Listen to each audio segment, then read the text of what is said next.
Good evening, Steve Goody speaking from Property Tutors in Wellington here. Great to have you on board with us for this second part of this Masters event webinar series. Just doing a bit of testing and audio testing back here and just making sure everything's running properly. So just give me 2 seconds and make sure everything's working here. This evening I've got Aaron with me who's joining me to talk about some of the deals that he's done. But I've got to do a little bit of classroom stuff just first. First thing I'll say is that we are registered and authorised financial advisors at Property Tutors, and this advice is more of a generic nature. It's not for individual people, so I'm not talking directly to you for your financial circumstances because I don't know what they are. So please bear that in mind, and we are, as members of the Financial Markets Authority, we are registered and authorised financial advisors, and so we actually have disclosure documents available that can be sorted out for you on request, and we're happy to present those for you if you request free of charge. Yay, so there's the paperwork over and done with. Cool, so I've got with me Aaron. Say hi to Aaron. Hello everyone. Aaron is been a client of mine, what do we figure out, 16 months? 16 months, yes. Some way through year number 2 basically, and Aaron's done a whole pile of deals, basically. I don't really want to get into your starting position or where you came from or what you did, but you're basically a builder and you've been in property for a few years. Correct. Yeah, I've done a bit of building in the past. Run a couple of businesses side by side in that as well, and when I saw this opportunity put in front of me, it was along the lines of obviously what I enjoy doing and get a buzz out of doing. So jumped right into it and thought, hey, what better situation is there thrown in front of you? Magic. You kind of joined us in an interesting way, didn't you? You, oh God, I asked you this the other day, and you rang up my. I rang up your PA, the manager, Joy, and I was actually trying to promote my own business to the group, which was property related. Correct. Yes. Yeah. And I was trying to basically increase my own sales in that for my own business.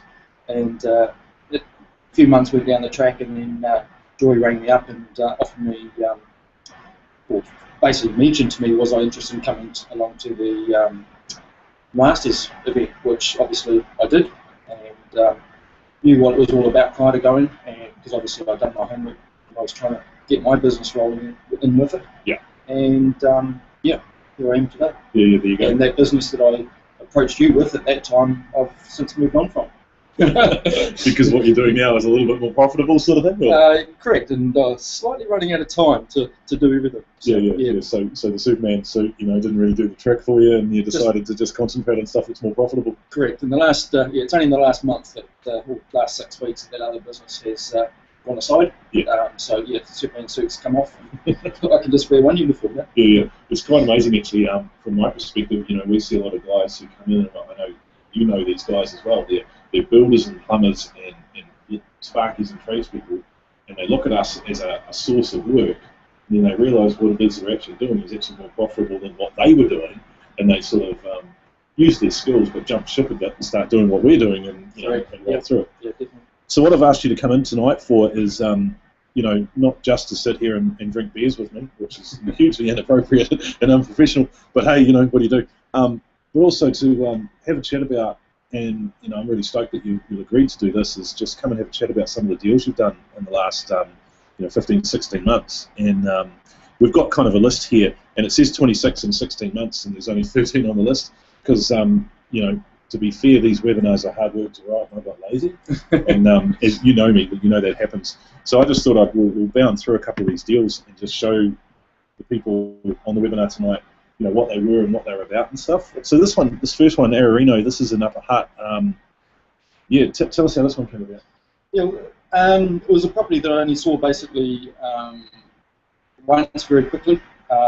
As it wasn't even part of the group, I knew the group had been through it prior with Steve, and it was got a big block of land, very sort of characters inside, and had plenty of potential. So yeah, we did a reasonably quick reno on this. We didn't spend a lot on it. Spent just over 30,000 on the reno of this. French door, deck, carpet, paint throughout. Left the kitchen that was in it, and we have held on to this as a hold property. And our plan in the near future, which we were hoping to have actually done by now, but got tied up with too many other things, is to actually subdivide it and put another property to the left of what you can actually see there in the photo at the moment. Yeah, cool. So yeah, but that's we're getting $450 a week income from that at the moment. So yeah, that's return good money. And as you can see on the sort of wires and framing behind the roof line there, it actually does sit on the railway tracks, basically, doesn't it? Pretty much. You can't get any closer to the railway line or the railway station, which again is further to the left, without actually being within it. So yeah. Yeah, but still, a pretty good buy and a good property, and as a whole, put in your whole portfolio, not bad at all.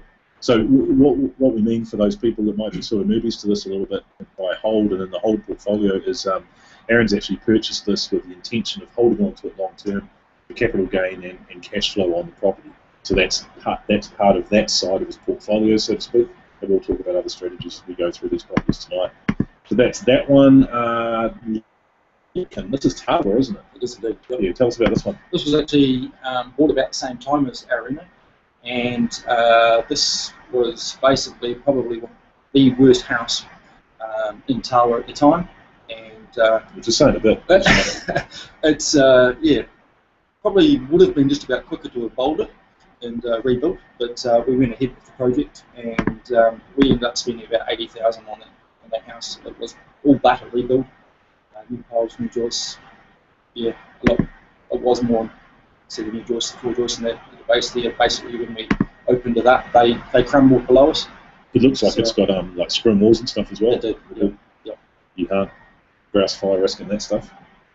So 80 grand spend on this. What did you pay buying it? We paid $210 for that. Top of my head, I think it was valued at that stage. It was in the early threes, I think, $315. So it was worth $315. You paid $210 for it. Sounds like okay deals to start with already. What sort of construction time did you have on it? This one actually went a little bit longer, obviously, because of the extent of the work that was required. Would have been probably about 7-8 weeks all up by the time we finished doing all the new foundations and everything to it, and the groundwork. Yeah, so still not bad. 7-8 weeks on a construction this size, and by the photos you did some landscaping and some decking, gave it a paint. Did you actually replace that roof or not? No, that was already like that. Yeah. So we're just talking cosmetic stuff apart from the structural interior. And we did modify the inside a little bit as well.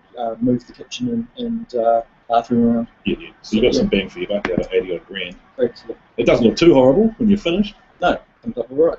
Yeah, it's well tidy. It scrubs up nicely. There's some good colours and stuff. You need to change a light bulb there just well. I'm just saying, Cool. Is this staged furniture? It is staged, yes. Yeah, we paid for staging with all the properties that we look at on the market, definitely. You still reckon that gives you a good bang for buck, really, eh? Yeah. Awesome. So in and out of that one, I'll remember this one. We're just around the corner from that at the moment. Rowder Street, Nylon. Yes. Let's go. Again, this was a early deal. This was one of the joint ventures. Purchase price of about $220. Explain joint venture to me. So basically, you put in something, somebody else puts in something. Correct. Yeah, it's a split adventure where, in this case, one buys it, one pays for the reno sort of side of it, and you come to an arrangement of the portion split at the other end. Yeah, so you do basically a profit share. So if you're up to your eyeballs in projects at the time, it means that I can find you somebody that can put some cash into it so that you can actually do more stuff than you think you possibly can. Correct. Yeah, cool. That's awesome. And this turned out at, what, 300 and something, didn't it? This sold in the early 300s, yeah, it was 310 or 315. Somewhere there. Yeah. And this was a first home buyer with KiwiSaver. KiwiSaver, yeah. Starting to tick it over in the old grey cells. Still see that the gentleman just about every day. Yeah. He works at the retail shop just down the road. So, oh, nice. Yeah. Well, there you go. So that was Rowder Street, right next to a school, okay sort of area. A really nasty house, to be fair, when it started. And just a really nice, tidy cosmetic reno, and off you go, and Yeah. she's good to go. Just a little devil there, because I just remember the first time I went to the house, there wasn't a wall that wasn't actually scribbled on with crayon and felt pen. Yeah, if yeah. you remember rightly. I do. Yeah. I actually remember standing in the laundry of this and having the whole house tip up. Yeah, long story. We'll leave that one alone. Bonnie Glen. Yeah. This is a hold property for you, is that right? It is, yeah. It was quite interesting, this one. This was actually picked up at an auction.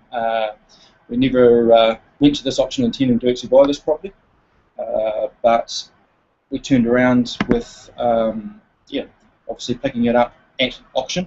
Yeah. There is actually 2 dwellings on this property. You can't see the second one. There is another one-bedroom self-contained flat out to the left behind the garage. Yeah. And very good hold from the portfolio. Yeah. For the return. It was really tidy. I remember going through this, and it was, it was basically two separate houses. It is, yeah, completely separate. And what sort of money are we talking about that one? We paid. I don't know what it was. We've come out anyway with about 90,000 equity on this property, and it's returning us. Money. Yeah, it's about 500 a week between the 2 properties. Yeah, nice. Yeah. So 90 odd grand equity. What you're saying is that what you owe the bank on it versus what it's valued at is a $90,000 difference. So, Correct, yep. So that's not what you'd call real money. No. That's paper equity. Yep. But it's stuff you can borrow against, and the cash flow helps you borrow against that for going into the next stuff as well. Cool. That sounds awesome. So that's another hold property. So what we're basically saying here is you're setting up a portfolio of properties you intend to hold for a very long term, and you're funding that out of cash flow from these deals that you're renovating and on selling. Correct. Which has always been my strategy and philosophy as well. Roll this stuff over really quickly and into the next stuff. So that's Bonnie Glen, Narana. Narano. Yeah, Narano. Exactly. And this is another hold property for you? It is. And again, this was actually a property that never even hit the market. It was brought to me by an agent prior to pretty much the bank taking it from them. And an agent basically offered it to me with the current owners staying and signing a 4-year lease with the property. Okay, so straight away we came out with a purchase price which was below its current GV, and with a 4-year lease in place. Wow. So essentially these people would have gone mortgagee style, and you basically allowed them to stay in their house as tenants. Correct. And so their life didn't get bloody Correct, shaken up and thrown around. And, it's one lady living there. She works from home, and she's been there for many years and wanted to stay, and basically told her story to the agent. The agent came to me and said, "Well, hey, here's an offer for you." Nice. And it was certainly with the return and that on the property, it wasn't something to blink at. Yeah. So essentially you could offer to sell it back to her in a few years' time once she's better financially. Correct. Yeah. And you make a few bucks, and she gets to keep her home and keep face and all that sort of stuff as well. That's awesome. That's a good result, actually. I like hearing those stories sometimes. Dalla, quick cash deal. Explain first what a quick cash deal is to you. Quick cash deal, basically, it's where you buy the property and on sell it to somebody else. So you're not settling on it. No, you're getting it under offer. Getting it under offer. You would have been prepared to settle on it, and we pass it off to somebody else in the network, so to speak. Correct. And we better say nice things about the other person in the network because he's probably listening in, to be fair. But this was a cash flow deal for him as well. He picked it up, put it into his whole portfolio rather than trading it. Yep. So he gave it a bit of a tickle, didn't he? Yeah, spruce both of them up. Yeah. It's 2 separate units there, a 2-bedroom and a 1-bedroom. Yeah, because I often paint my places, canary yellow and peach as well. That's my favourite colour scheme. Got to stand out. Oh, except you see that one from space, I think. So, quick cash deal, what are we talking, a couple of grand here or what? Each deal is different. Obviously, it depends on the property. It's open to the partnership. Yeah, and you've done a few of those in your first few months with us, haven't you? You have to obviously kick us off and get us started, and so that we sort of have a bit more cash in that behind us as well. I know we've got a big list of these deals coming up, but I think that there was something like 9 of these for about $5 grand each from memory. Something like that, right? So that's pretty tidy actually. As to create cash flow to roll into some stuff, that was quite nice. Cheshire. I really, really do remember the open home for this one. Tell me why I remember the open home for this one, Aaron. We were standing at the front of this. We'd actually just been through the properties. We was back outside, and we thought the inside of the building was a little bit shaky in a couple of places, but we came back out and stood out actually beside Steve's car, parked out the front, and it was the day Wellington had its big earthquake. And Big earthquake. Yeah, the birds were flying, the power lines above us were swinging, and it was quite interesting. I thought we'd put my car on airbags the way it was bouncing up and down. The funniest thing I noticed about that earthquake in this place was it was all state houses, and you could hear the creaking of the wooden houses coming down the hill. We certainly heard it before we felt it. Yeah. But so tell us about the deal, though. Once again, a quick cash deal. This was 4 properties, wasn't it? Yeah. So what you see there is four individual properties, either 2 or 3 bedroom properties. And again, this was a quick cash deal onto somebody else. I wasn't in the position to be able to go through with the settlement ourselves. And in fact, at the same time, there was another group of 4 to the right of this group, which I also had under offer. And we just ran out of time of being able to source someone else to take those 4 properties on as well. Yeah. And I've obviously helped Aaron trade these 4 properties on to the person who currently owns them, and I know for a fact that he's spent quite a few digits on renovating these and tidying them up. He's getting a cash-on-cash return of something like 12 or 13% return on these. So it was a bit, it was a good deal for Aaron because he took some cash quick on it, and it was a really great deal for the guy who ended up owning them as well. They were outperforming the other properties around them in the market quite substantially, so it was a win-win for everybody again, which we obviously like to see.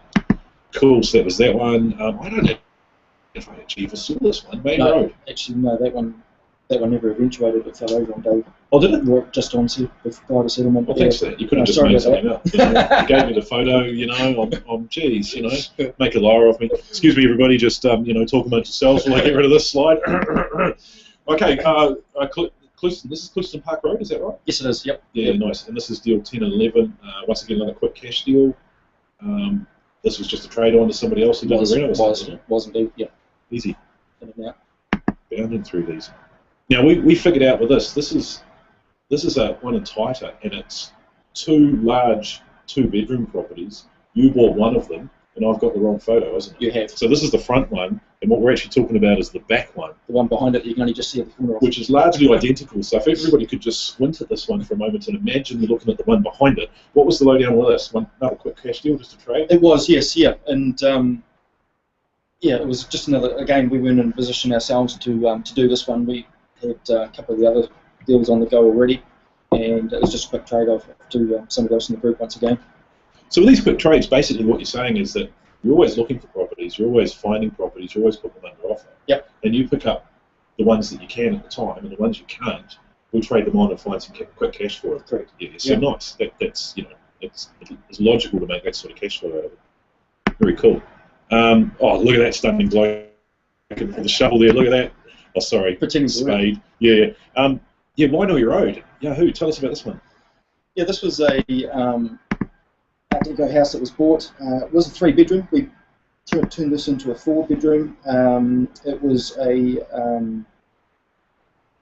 property. It's on a main road, and again, very good inside photos. No. I don't think so. Of this one, no. Well, one. That was inside it. Let's not talk about that. I don't want to know about that chimney. That sounds like a nightmare. Who used to own this? This was the original owner of the Griffins. The Griffins Biscuits.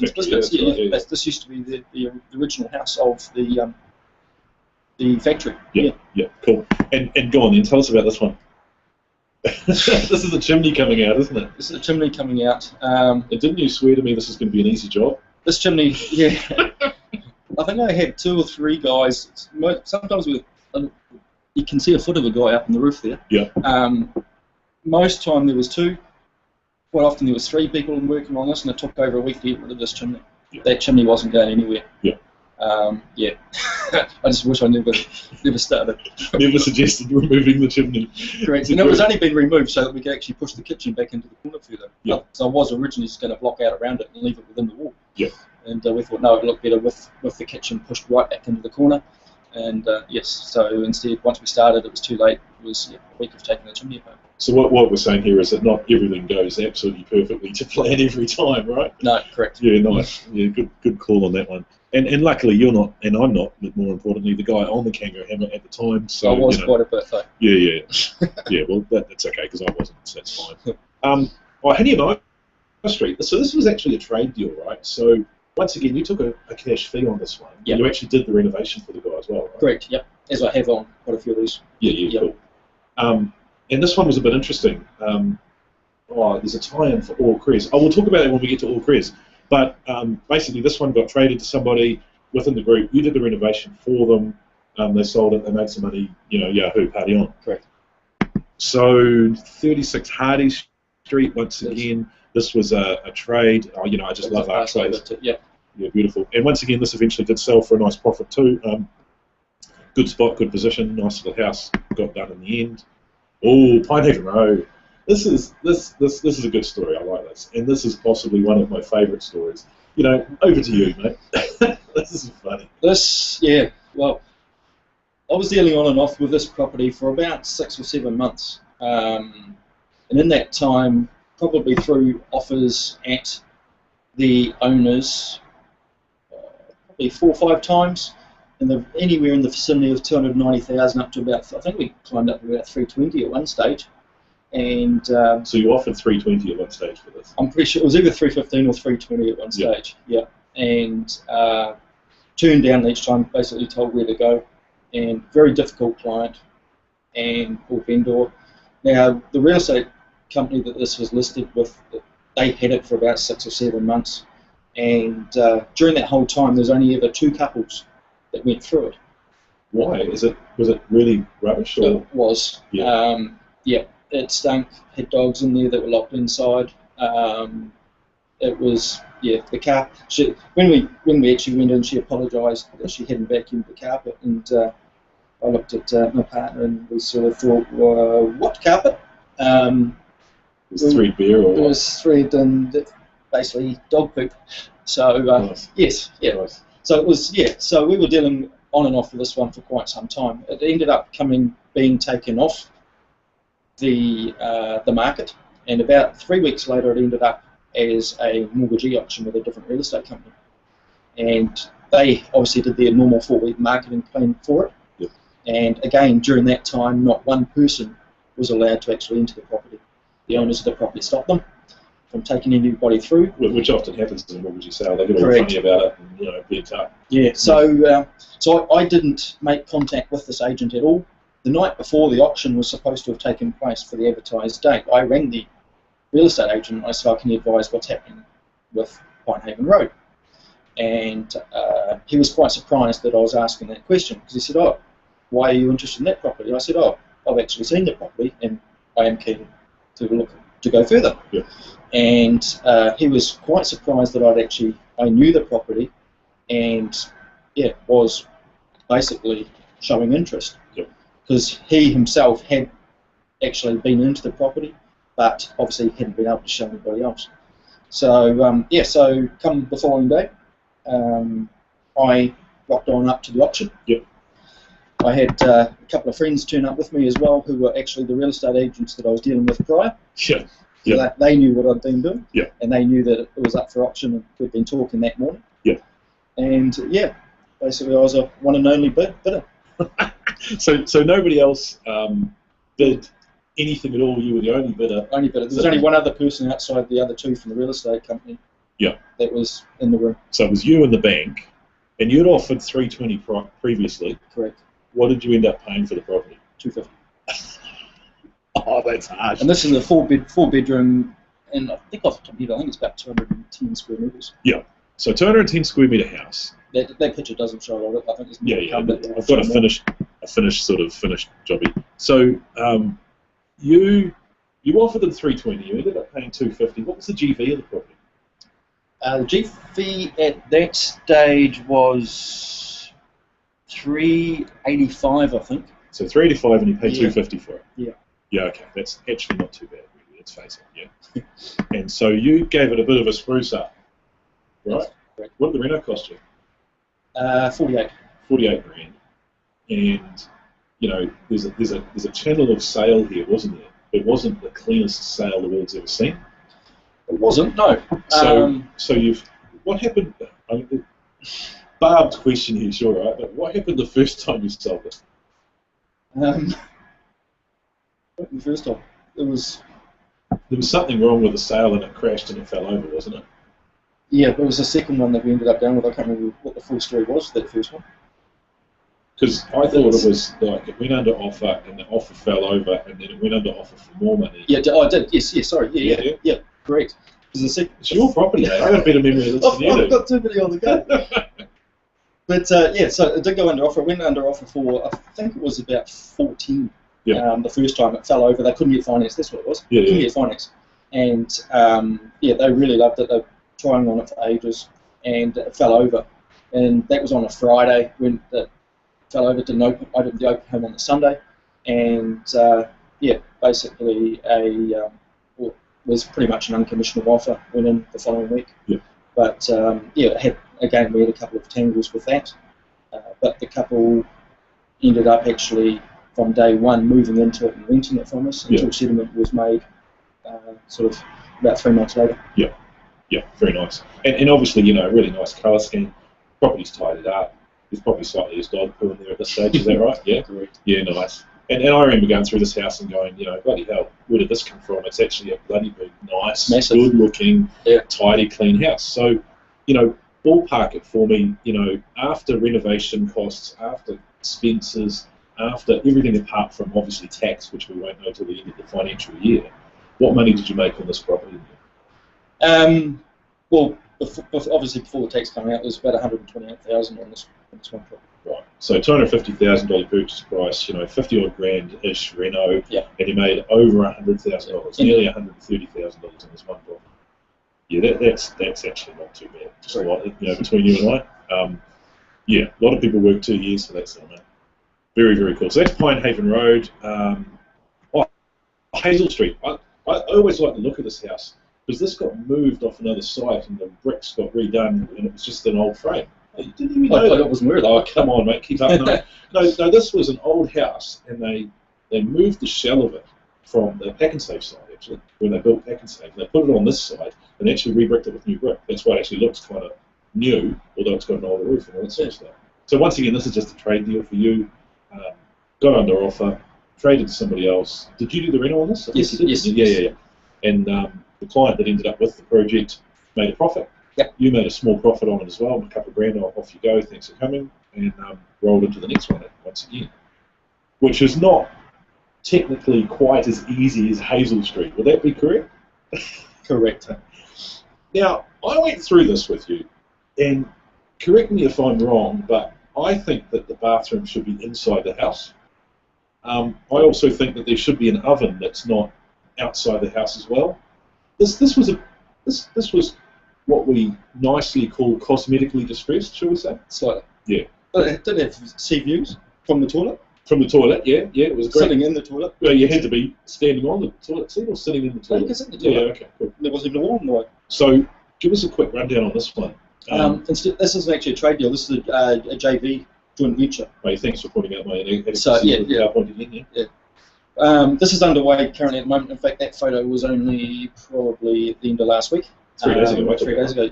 Yeah. Oh, did you go? This isn't one of your ones. No, this is my personal photo collection. So so this is currently underway. It's in Island Bay, good part of town, set behind the shops. Yeah, up off Melbourne Road, isn't it? Yeah. Yeah. So what we've done here, there was already room down on that bottom right corner, but the room was only about 1900 high. The house, the base of the house was pretty much stuffed. The back, from the way we're looking at, was actually sitting in the ground, and the left-hand side that we're looking at was sitting in the ground. Piles are gone, bottom joist bearers and that gone as well. So this one, we've decided to lift it up in the air. It's gone up in the air an extra about 300 mil. Yep. So that we've got the headspace down below for another bedroom, and there's also a separate laundry and the stairwell and that going up. So this used to be a 2-bedroom home. It's going to be now a 4-bedroom home with sort of lounge opens out to a deck out to, which you can't see, out to the right hand side with French doors, and yeah. So this will be, as I say, it's just been put back down on those new piles and framework in the last few days. So it's a slightly more excessive than your average cosmetic tidy up. Correct. And I remember doing the open home on this and talking to the agent, and from memory, it was an 80 or an 88 or something year old man, and his grandfather had built the house. Correct. Yep. Wow. So one owner, basically, one family owned it for, basically 3 generations. And we've actually, in pulling it apart, we found a whole lot of cricket scoreboards, score books. Oh, really? 1911, 1913, Oh, wow. all scorebooks all filled out. Like So, huge history. yeah. And then you're actually working on other stuff in that street now as well, after getting into this one. trying to, yes, Yeah, cool, trying really. to secure something else. Just Yeah, lovely. All right. Oh, so that's a cool one. As you say, not really a trade deal, more of a reno for you, and we've got the numbers scribbled in there somewhere. Talk us through this one just quickly. This is another interesting one too. Yep. Again, this is a it's not actually a trade. It's another JV. In fact, with the we're doing a joint venture deal with the same person as that last one. So yeah, this used to be an 18-bedroom rest home, and again, it's been under offer multiple times over the last year, and nobody could make it happen due to the council having basically stranglehold on it. Most people wanting to either put it into a boarding house or a one of the rent by room, or one of the gangs was trying to pick it up, and yeah, they all keep coming unstuck with the council.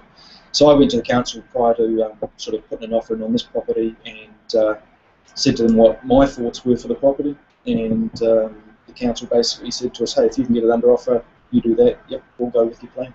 Cool. So, what's your plan basically? What are you going to do with it? So the plan with this, as I say, it's, as you see it there in that picture, it's an 18-bedroom rest home, all up, I think it's about 340 square metres, and, 360 square metres for the whole building, including the upstairs, and we're actually subdividing it into 2 properties.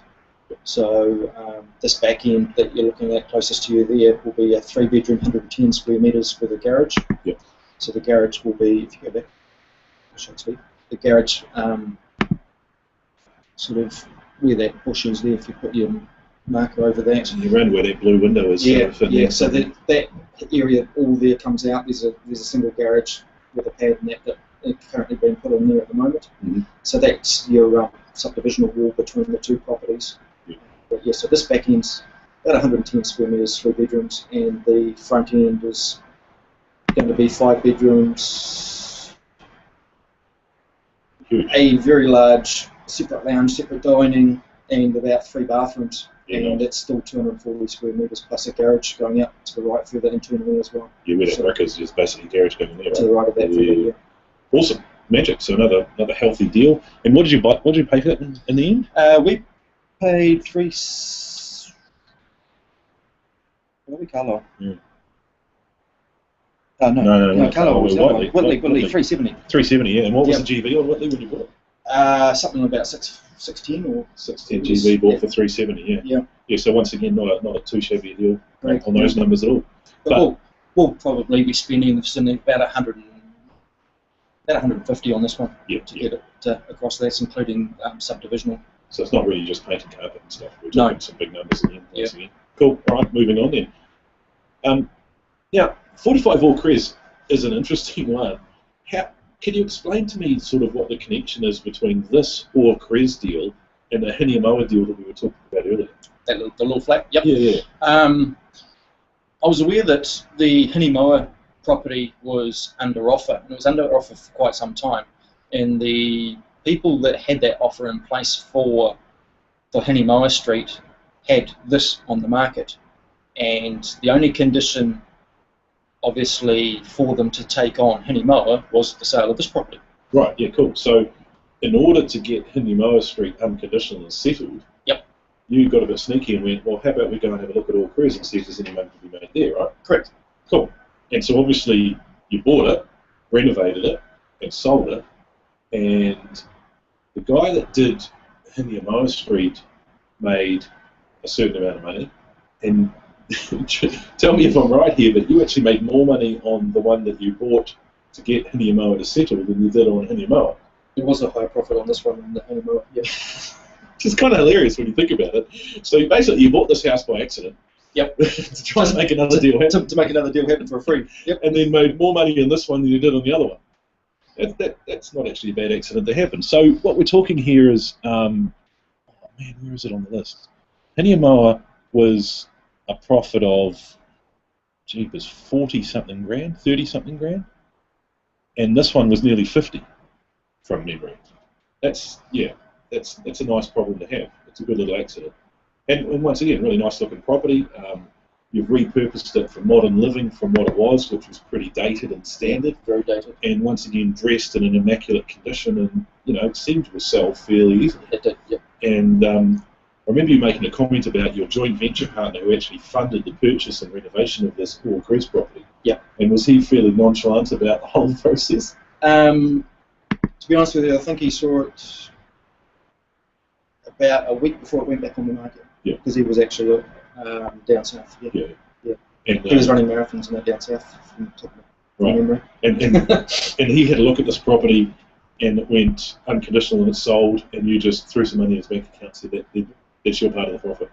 Not bad at all. 5 Henry Street, another quick trade deal, quick before and after photo. You got this under offer. Took it to another one of my clients. I said, look, yep, let's go. And he bought it, and you took a quick trade fee once again. Just another one in the mix there. Oh, Linfield Street. Hey, Aaron, when you get a chance, can you throw me a photo for Linfield Street? Sometime before the webinar starts, it'd be great. Yeah, moving on. What's coming? Yeah, thanks for that. Yeah. Describe what we'd be looking at here if we were looking at a photo of Linfield Street. 3-bedroom house, the garage down below. Yeah, horrible colour. Yeah, don't like that colour much. Yeah, I think it's a bit different there, actually. If I had taken the photo today, you probably wouldn't have seen it anyway in the mist. Wow, all fair cool. And did you make any money on it? Linfield. That's about to go on the market shortly, that one. Yeah. That's So we're basically getting up to through the projects you've done over the period of time, we're actually getting up now to the ones that are actually in play, so to speak. So what sort of money should you make on that? I think there was a target of about 30 to 40 on that. 30 to 40, so standard deal really. Yeah. Very nice. 5 Durham Street. So beautiful. Who chose that colour, Aaron? It's not my colour. No, that's the before colour, I hope. Yes, it is. Because we love a good mist. If you took a photo today, it'd be half different. Half different. Yeah. The bottom half's been painted. Nice. The bits you can reach. We can reach, correct. Yeah, cool. So tell us about this deal. This is a deal just recent, as we're just in the process of this one at the moment. Looks like a big house. It is. It is a big house. It's 5 bedrooms. In fact, if you count the bedrooms that are underneath that aren't on the plans that we're actually taking out, it would be 7 bedrooms. Right. So yeah, and again, this is I think it's about 250 square meters. So yeah, big house. It's a big property. And what'd you pay for it? 190. 190 GV of 280. So 90 grand below GV. Correct. Nasty. And this is becoming a regular occurrence, really. That just massive discounts. What do you attribute that to? The group. Yeah. That's good. Very good, very good. All right, that's another nice one. That's in Porro Vegas, Porro. It is. Yeah, lovely. It's another beautiful part of town. So basically, we're talking about a result in basically 16 months of $151,000 in actual equity in the 3 properties that you've held in your whole portfolio, plus basically cash profits, meaning either traded property or future value gains of, I think we ended it up, and I think we decided tonight we ended it up wrong. It's a little bit more than 948,500, but we'll redo our maths and come right back to you. Plus, the whole portfolio is cash flow positive, about $600 a week, at about nearly 10%. So not all that bad at all. And this is the sheet that we basically ended up with. So obviously, a lot of the hold properties or trade properties had no cost in the renovation cost column. You've got all the addresses there, all the purchase prices, and an estimation basically of all of the sale prices of the ones that haven't sold. Correct. Yeah. So we've got, is it Whitley or Whiteley? I never know. Whitley. It's spelled right. The one, thank you. Yep. Just not pronounced properly. Yep. So that's Whitley's the one at the bottom there.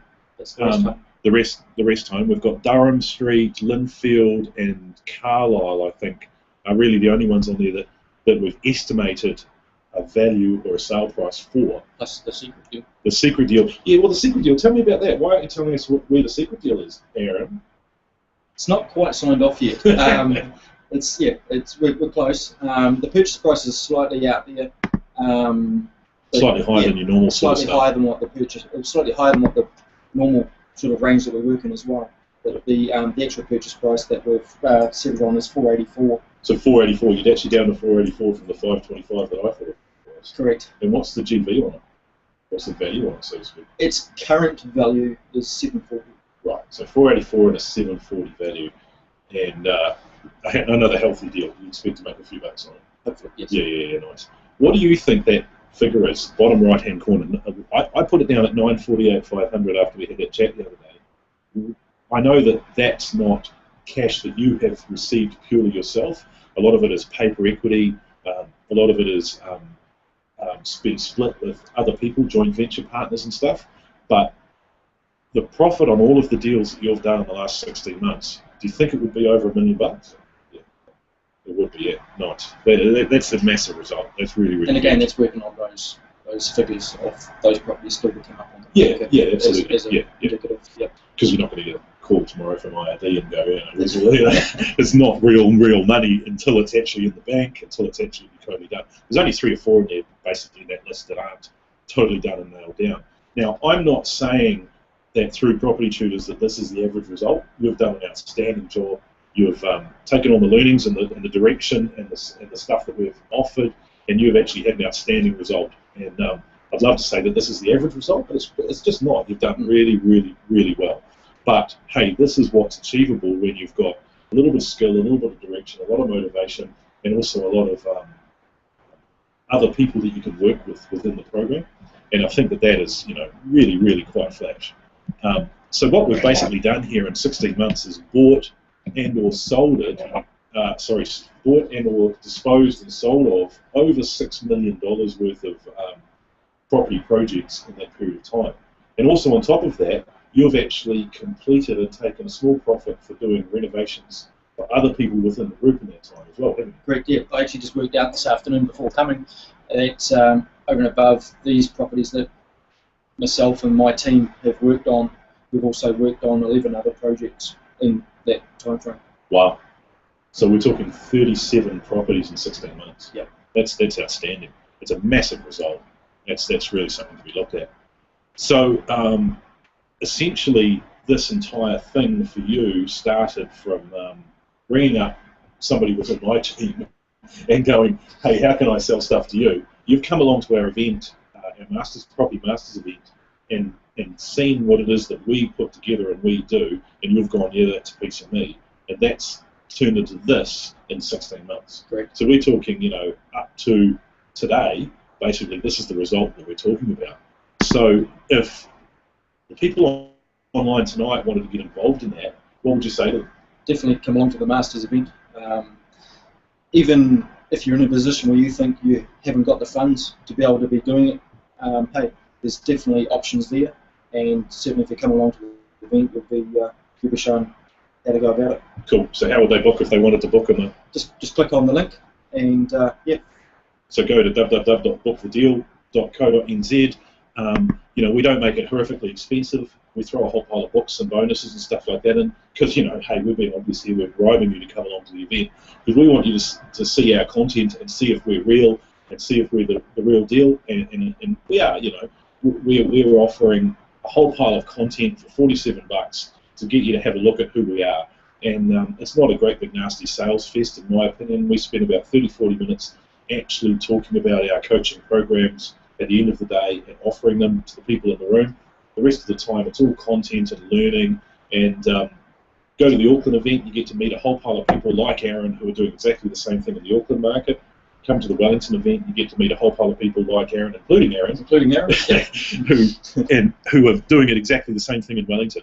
Now in Auckland, we've got, I think, as of starting this webinar, 522 people have bought a ticket to it. We've got about 37 left. We've got a little bit more space in the smaller room in Wellington. We've got 67 spaces left in the Wellington event. So we're actually filling up really, really fast. And last year, particularly in Auckland, which is this weekend, Sunday the 18th of May at the Rendezvous Hotel, in the ballroom there, it will sell out. We will have people turn up wanting to buy tickets in the morning, and we will be sold out and won't be able to offer them seats. I don't mean to, throw some additional urgency that's not required in there, but it will actually sell out. Wellington did sell out last year, had an absolutely chocker room, and will probably sell out again this time. We've got 67 tickets left.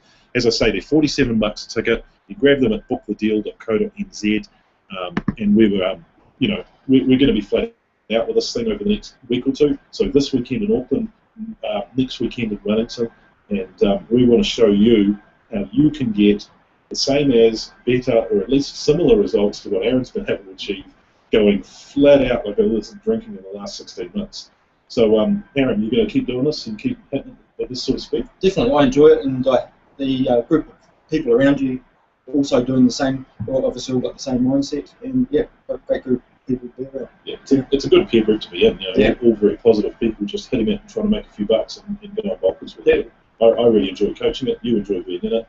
And I think the people online tonight that want to have a bit of a sniff, have a look at what we do and how we do it and what we are, could do a lot worse than just paying $47, getting the whole pile of information, coming along, and geez, I mean, if I'd heard that story on some webinar, random, sitting in my PJs at home, I'd be willing to come along and shake your hand and meet and see if you're actually a real person. Yep. Well, as Steve said, I'll be definitely in the Wellington event. So yeah. Magic.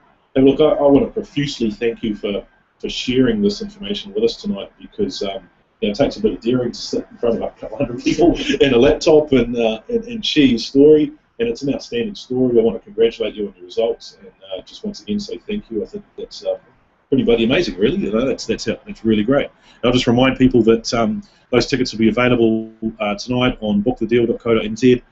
Website often gets clogged up, so if you can't grab a ticket, come back again and grab another one. Thank you very much for joining us on the webinar tonight. I really appreciate your attendance, and I look forward to seeing you on future webinars. Grab those tickets now, and we'll see you at the event. Thanks very much, and thanks again, Aaron. Appreciate it. No worries. Thank you.